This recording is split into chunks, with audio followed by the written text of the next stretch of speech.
So I was hanging out on shift the other day when Mother called and said she had met this guy who she thought was cool, and I should check him out to see what I think. So I looked him up and it turned out, she was right. I figured a fifth chance is just as good as any second though, and began heading to the address that was on his LinkedIn. I got a little lost not having had time to map quest it, but eventually I was there. It seemed like a nice enough neighborhood, but the dumpster he lived in looked suspicious, so I called for backup and decided to not do anything violent.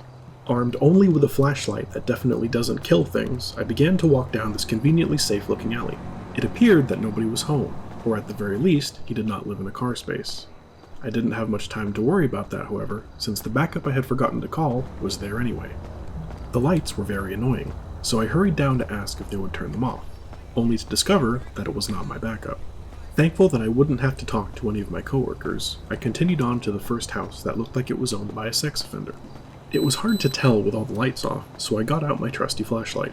When I wandered onto the property after quickly getting a warrant off screen, I found Joseph standing in the backyard. I was cautious to approach him so as to not see his penis that I fear he was already showing to the garden. He was, however, embarrassed by this and could no longer take the shame of my presence. And so the chase began.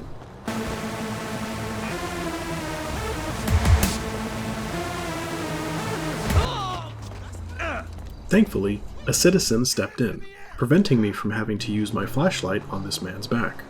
I told him to lay face down, preventing him from showing his penis to any witnesses. After securing his clothes, I quickly escorted him back to the vehicle. The run there, however, was very awkward.